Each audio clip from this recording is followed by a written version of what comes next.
O apego às coisas materiais é um sinal notório de inferioridade.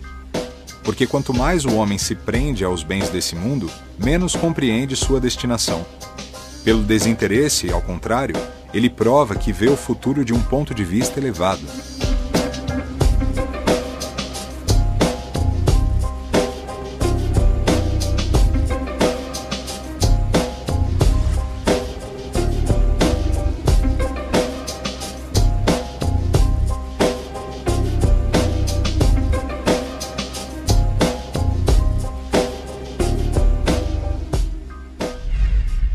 Quando nós falamos em obsessão, na nossa tradição espírita, nós normalmente queremos dizer a influência de um espírito desencarnado por sobre um espírito encarnado, por sobre nós. A falta de conhecimento sobre a realidade espiritual conduz o espírito, enquanto encarnado, a se agarrar mais nas coisas do mundo material, ao dinheiro, aos prazeres do mundo material, às pessoas e tudo mais. Então, esse desconhecimento conduz o espírito a pensar que ele só vive uma vida. A vida material convida o espírito a fazer uma incursão espiritual de profundidade. No tempo de Jesus, havia um movimento dos saduceus, criado por Sadoc, que nasceu 200 anos antes de Jesus de Nazaré, de conduzir o pensamento materialista, de agarramento às coisas materiais, porque a ideia era assim: só vivemos esta vida, temos que gozar todos os prazeres do mundo agora. A busca na satisfação dos prazeres se torna um problema quando você entra no imperialismo do eu. Quando você pensa só em você mesmo em detrimento dos seus colegas, amigos, familiares, irmãos, parentes, etc. O prazer deixa de ser prazer para ser um tirano da alma. A pessoa está sentada sobre um cavalo, mas ela não tem as rédeas. É o cavalo que a conduz, não é ela quem conduz o cavalo. Por exemplo, quando você se sente insatisfeito, existem várias situações que a gente usa para disfarçar. Então você tem um desequilíbrio e você quer produzir esse equilíbrio. Uma das formas mais comuns da gente compensar a frustração chama-se compensação. O nome é compensação. Por exemplo, você tem insatisfação sexual. Se sente incapaz de lidar com isso. Comer bolo de chocolate é muito agradável, é muito gostoso. Então toda vez que você sofre de insatisfação sexual, você come bolo. O vazio interior faz-nos buscar no exterior uma proposta de compensação. Quando eu não tenho o afeto que eu deveria dispor da minha mãe, do meu pai enquanto criança, eu me lanço para a comida, numa perspectiva de compensação. Os prazeres materiais acabam deixando a pessoa tão enceguecida por aquela necessidade e cada vez mais ela vai precisando de novos fatos, de novas sensações, há um crescimento de necessidade física. E quando a pessoa se apercebe, em alguma altura da sua vida, ela já está adoecida. Nós vemos pessoas, por exemplo, que fazem tantas plásticas que se tornam pessoas deformadas, mas continuam fazendo. Pessoas que acham que a quantidade de sexo é mais importante que a qualidade da sexualidade vinculada ao querer bem, à afetividade, ao amor. Um dos primeiros sintomas da depressão é a incapacidade de sentir prazer.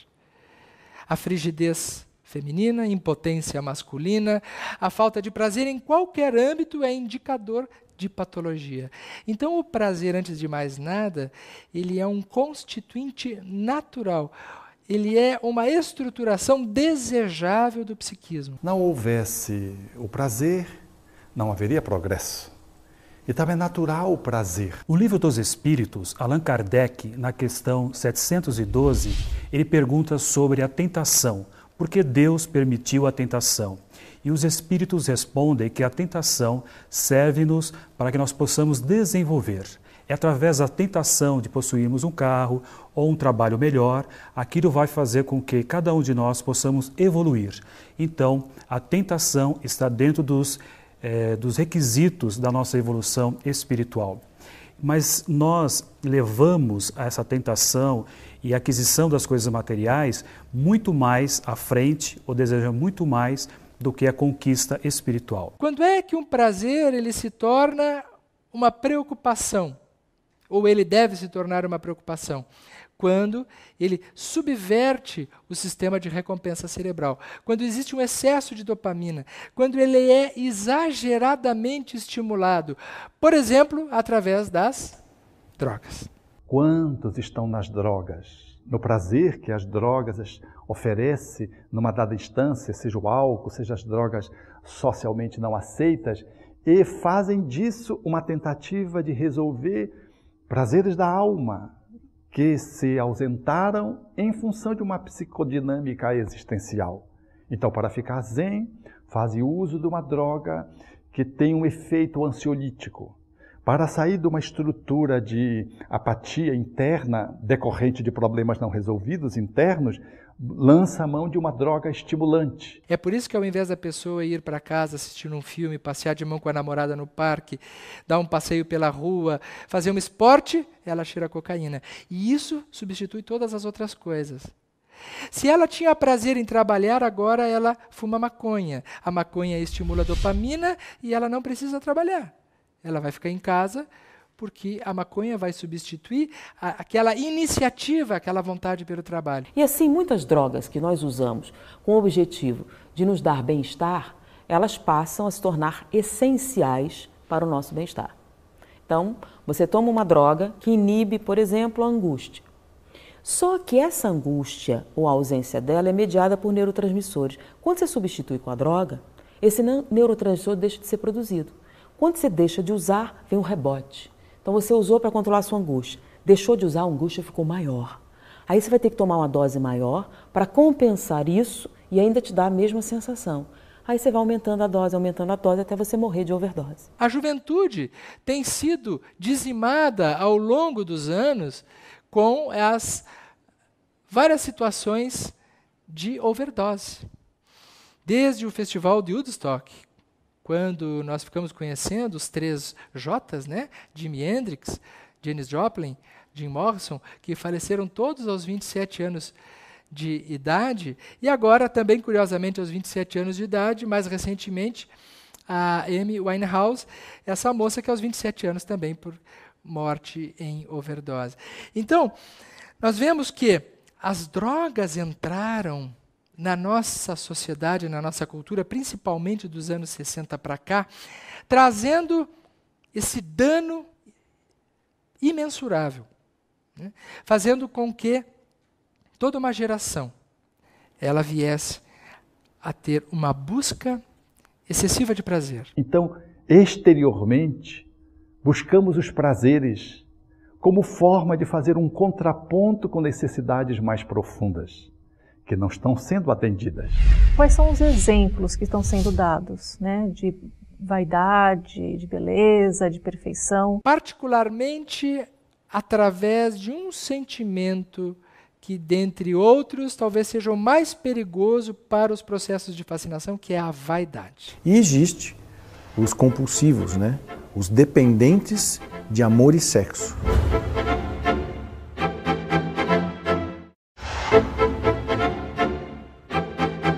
As obsessões pelo prazer são obsessões baseadas na fascinação, que é a mais grave de todas por um motivo muito simples. A pessoa não se dá conta que está obsidiada. Ela não percebe. E por que ela não se dá conta? Porque ela não se sente mal. Pelo contrário, ela se sente muito bem, ela se sente muito feliz.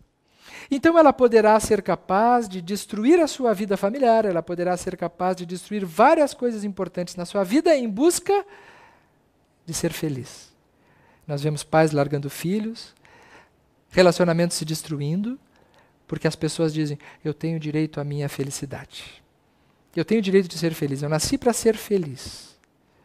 E quando a felicidade da gente se constrói em cima da infelicidade dos outros, nós temos que acender o sinal de que algo não está certo na nossa vida. Os prazeres da vida material, eles concentram a atenção do espírito que muitas vezes, por não perceber necessidades mais refinadas, projeta exteriormente o que lhe falta interiormente. Particularmente através de um sentimento que, dentre outros, talvez seja o mais perigoso para os processos de fascinação, que é a vaidade.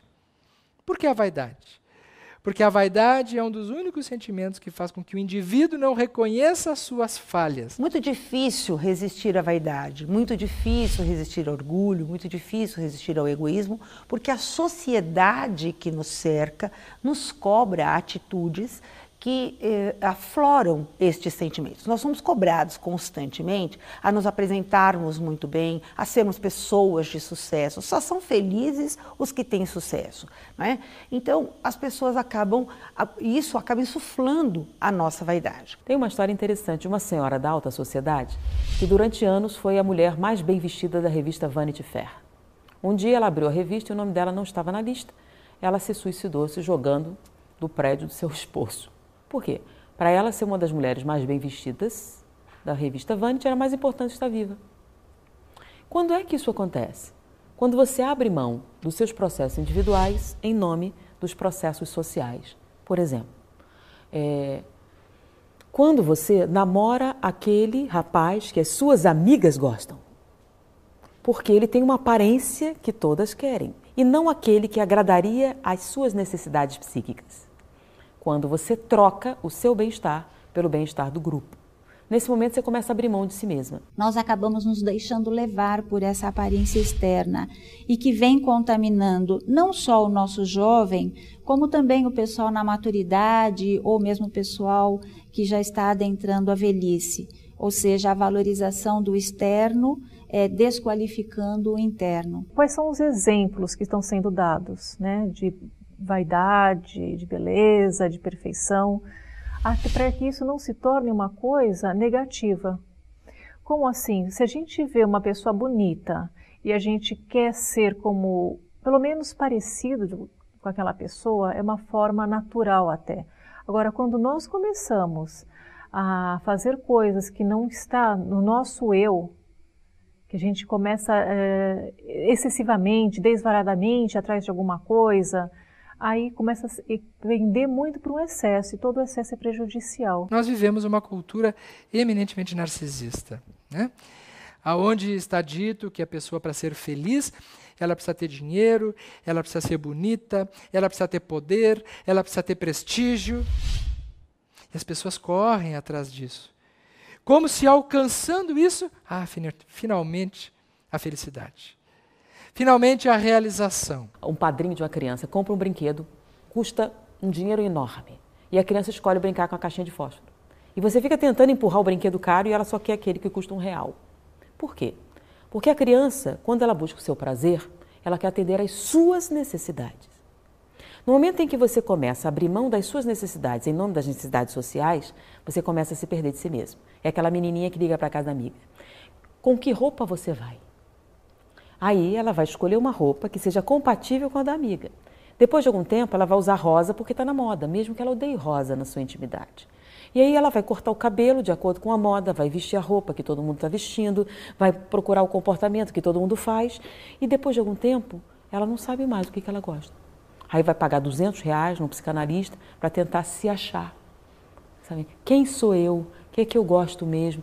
E nesse momento você está totalmente perdido de si mesmo e não sabe mais o que você precisa para ser feliz.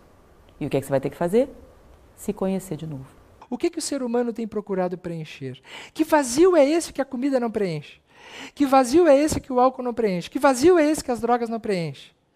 Que vazio é esse que as perversões sexuais não resolvem nunca? Que vazio é esse que comprar não resolve? Que vazio é esse que jogar não resolve? Que vazio é esse cujas conquistas amorosas não resolvem? É tão grave esse problema nos nossos dias que nós percebemos os jovens hoje tendo um processo obsessivo de repetição de relacionamentos superficiais. Qualquer coisa que te dá prazer, que te alivia algum tipo de sensação de pressão emocional, ou de angústia, ou de ansiedade, pode partir para o abuso, né, e até virar uma dependência, que são os compulsivos. E existe os compulsivos, né, os dependentes de amor e sexo, né, que até existe um grupo chamado Dependentes de Amor e Sexo Anônimos. na qual a gente percebe que, na realidade, no fundo, essas pessoas, o maior medo delas é perder. Perder pessoas, perder lugares, perder coisas. Então, quando a pessoa tem esse comportamento chamado dasa, e que tem a ver com a compulsão sexual, ela pode ter dois tipos de comportamento. Ou ela não tem relação sexual com nada nem com ninguém, né? Ou ela tem com todo mundo ao mesmo tempo, o tempo todo. É a mesma maneira, são maneiras diferentes de se conseguir a mesma coisa. O quê? O não compromisso. Quando eu começo a misturar essas energias, quando eu vejo que uma pessoa A, por exemplo, né? A tem relação com B, que tem relação com C, A e C trocam energias. Eu vou fazendo uma mistura que não é positiva na hora de uma troca de energias. E essa troca desequilibrada, ela pode ser causa e fruto de uma obsessão espiritual, porque ela vai se alimentando mutuamente, uma coisa vai alimentando a outra. Essa energia é muito construtiva, faz parte da nossa vida. Nós temos uma natureza material, então nós não podemos confundir com conceitos de culpa, né, de pecado, mesmo quando nós falamos da luxúria, que está associada aos pecados capitais. A luxúria se refere aos prazeres imorais, aquilo que é ilegítimo. E a virtude oposta, que é a castidade, não se refere à abstinência, se refere aos prazeres legítimos. A compreensão de tudo isso muda comportamentos e pode fazer as pessoas viverem de uma forma muito mais plena. A obsessão sexual, como outras obsessões, ela traz prejuízos e dificuldades tanto para o corpo quanto para o espírito. Para o corpo, através dos desequilíbrios que a obsessão, principalmente as obsessões prolongadas, afetando até a própria organização física, biológica. Então, através de doenças, através de perda de energia, a pessoa sente uma fraqueza, uma languidez, uma dificuldade. E também, lógico, com o espírito, essa obsessão ela pode ter vindo de outras existências ou iniciar agora e seguir para outras existências. Então, o espírito vai estar sempre ligado a esse aprendizado. Não que nós não devemos na vida ter nenhum prazer, mas é preciso que nós tenhamos muito cuidado para que as coisas materiais não sufoquem as coisas espirituais. Então, como é que uma pessoa se dá conta que ela está com uma obsessão por prazer? À medida que nós vamos, portanto, percebendo e analisando essa perspectiva mais abrangente do nosso ser espiritual, o nosso corpo deixa de escravizar o espírito.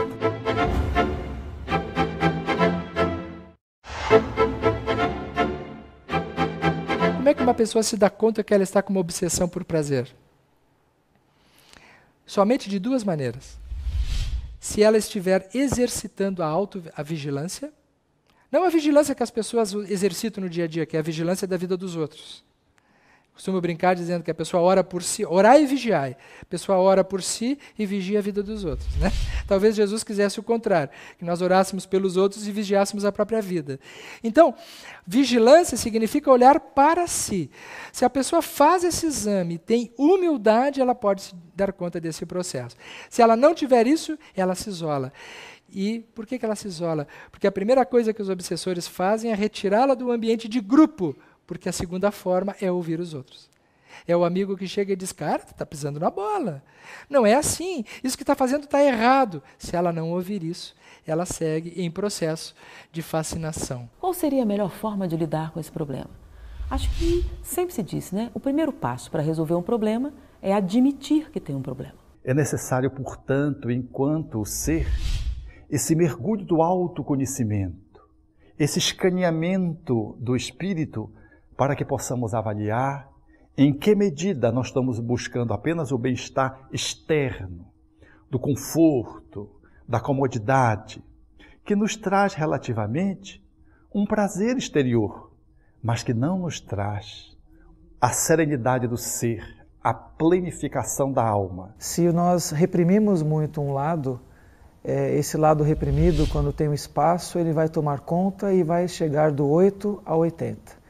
Então, o equilíbrio entre esse 8 e 80 é o caminho mais correto para que o prazer de viver seja algo saudável e que eu não prejudique a minha vida, nem a vida de ninguém, nem a minha programação reencarnatória.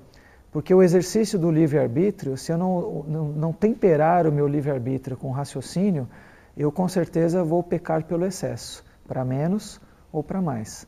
Então, esse imperialismo do eu acho que a gente tem que trabalhar muito nas psicoterapias, nas consultas médicas, para as pessoas aprenderem a equilibrar o egoísmo com o altruísmo. Se nós caminharmos no sentido da elevação espiritual, do crescimento espiritual, nós construiremos dentro de nós um castelo de coisas boas, de coisas positivas, que serão a nossa sintonia para aqueles espíritos que virão ao nosso socorro.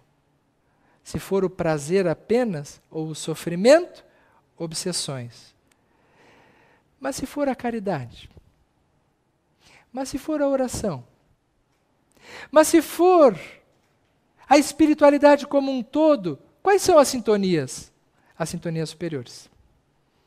Então, nós estaremos inaugurando um outro tipo de prazer, que é o prazer que interessa a humanidade. O prazer pela realização plena. Nós não nascemos para ser felizes aqui, mas nós nascemos para vivermos um processo de construção de felicidade mais ampla, na qual os momentos difíceis, com os momentos bons, eles se intercalam. Não que nós não devemos na vida ter nenhum prazer, mas é preciso que nós tenhamos muito cuidado para que as coisas materiais não sufoquem as coisas espirituais. O prazer deve ser controlado e deve ser uma coisa sadia. Se partir para campos de descontrole, macula o espírito. À medida que nós vamos, portanto, percebendo e analisando essa perspectiva mais abrangente do nosso ser espiritual, o nosso corpo deixa de escravizar o espírito, porque todos esses prazeres do consumo, eles ficam no nível mais sensorial. E nesse nível sensorial, nós perdemos a dimensão do espiritual. A vaidade, o egoísmo, essa necessidade do querer, é o primeiro passo do ser consciente interagindo com coisas e com pessoas. Com o passar do tempo, ele entendendo as consequências desses seus atos, desses seus pensamentos, dessas suas necessidades, naturalmente vai tranquilizando, naturalmente vão sendo escolhidos caminhos para que não é mais eu quero, ou eu posso, eu quero aparecer. Nós queremos, nós desejamos, enfim, é um mundo mais fraterno. Num teatro, estava uma criança num camarote com a sua mãe, sentada, aguardando um show de piano. No centro do palco, um piano de cauda Steinway, muito lindo. O artista ainda não havia chegado no palco. Aquela mulher estava conversando agora do camarote ao lado, já que as mulheres todas gostam muito de conversar nos intervalos, com uma amiga sua. E o seu filho pequenininho, que estava sentado ao lado dela, como qualquer criança que não consegue ficar ao lado da mãe, se levantou e começou a passear pelos camarotes. A mãe não viu, estava distraída na conversa, a criança começou a andar pelos camarotes. Quando ela se deparou numa porta, e naquela porta dizia assim, proibida entrada. Dizer proibida entrada para uma criança é a mesma coisa que dizer pode entrar. A criança entrou. E quando a criança entrou no palco, apagaram-se as luzes, deu o sinal que deveria entrar o grande artista. Ela entrou no palco e quando abriram-se as cortinas, a mãe ficou apavorada. Por quê? Porque lá estava o seu filho, sentado ao piano, e completamente distraído, absorto naquela experiência ingênua, com um dedinho só, começou a tocar um cai-cai balão. Cai-cai balão, cai-cai balão, aqui na minha mão. O público ensaiou um riso, mas naquele instante, por trás dele, sem que ele visse, adentrou-se o grande maestro, o maestro Paderewski, um dos maiores pianistas do nosso século passado. E ele, vendo que o público estava por chamar a atenção daquela criança que tocava aquele cai-cai-balão tão simplesmente, ele fez um sinal para que o público se calasse. E chegando ao ouvido daquela criança, de forma que ela não se assustasse, lhe disse ao ouvido: não para, continua tocando. A criança viu e continuou tocando o cai-cai-balão. O maestro colocou a sua mão esquerda por fora e começou a fazer a base do cai-cai-balão. Com a mão direita, começou a fazer um solo extra. E aquele cai-cai-balão, que era uma sinfonia de uma nota só, se transformou numa grande obra de beleza indescritível. Todos nós nascemos no mundo para tocar o nosso cai-cai-balão. Nós não precisamos ser maestros. Nós não precisamos executar grandes peças. Nós não precisamos fazer grandes coisas. Nós não precisamos ser grandes trabalhadores. Nós precisamos tocar o nosso cai-cai-balão. Porque se nós estivermos fazendo o nosso pouco bem feito, um grande maestro abrirá os braços por sobre nós e fará com que a nossa música seja muito maior do que a música que nós temos para oferecer.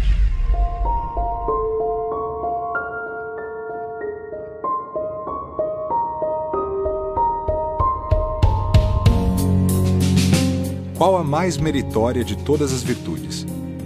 Todas as virtudes têm seu mérito, porque indicam progresso no caminho do bem. A virtude sempre que há resistência voluntária ao arrastamento das más tendências. Mas a sublimidade da virtude é o sacrifício do interesse pessoal pelo bem do seu próximo, sem segundas intenções. A mais merecedora das virtudes nasce da mais desinteressada caridade.